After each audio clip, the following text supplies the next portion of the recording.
ஆண்டவராகிய இயேசு கிறிஸ்து நாமத்தினாலே அருமையான தேவனுடைய பிள்ளைகளுக்கு வாழ்த்துக்கள்.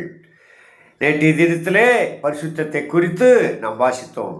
அதே சமயத்திலே இன்று நாம் வாசிப்பது, நாம் தெரிந்து கொள்வது, கற்றுக்கொள்வது, நம்மை நாமே பரிசுத்தமாக்க முடியாது.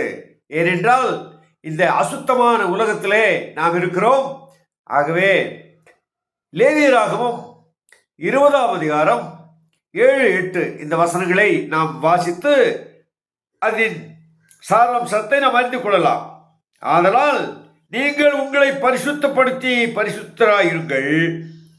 நான் உங்கள் தேவனாகிய கர்த்தர். என் கட்டளைகளை கை கொண்டு நடவுங்கள்.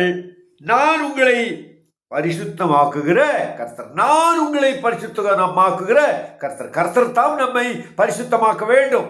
லட்சக்கணக்கான மக்கள் எகிப்து தேசத்திலிருந்து கானானுக்கு புறப்பட பண்ணின தேவன் அவர்களை பரிசுத்தமாக்க விரும்புகிறார். இந்த வேதாகமத்தில் ஏறக்குறைய 900 முறை பரிசுத்தம் பரிசுத்தம் பரிசுத்தம் பரிசுத்தம் என்று சொல்லப்பட்டிருக்கிறது. ஆகவே இந்த பரிசுத்தத்திற்கு முதலும் முடிவுமான நம்முடைய ஆண்டவரால் மட்டுமே நம்மை பரிசுத்தமாக்க முடியும். நாம் என்ன செய்ய வேண்டும்?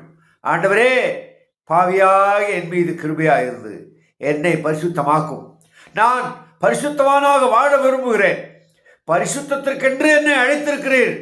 ஆகவே அசுத்தங்கள் நீங்கி நான் சுத்தமாக என்னை சுத்திகரியும் என்று சொல்லி இன்று நாம் கேட்டு அந்த பரிசுத்த வேதாகமத்தை வாசித்து பரிசுத்த ஆவியானவரால் நடத்தப்பட்டு பரிசுத்தத்தை விரும்பி பாவத்தை வெறுத்து ஒரு வெற்றி வாழ்க்கை வாழ தேவன் உங்களுக்கு கிருபை தருவாராக. ஆமென், ஆமென்.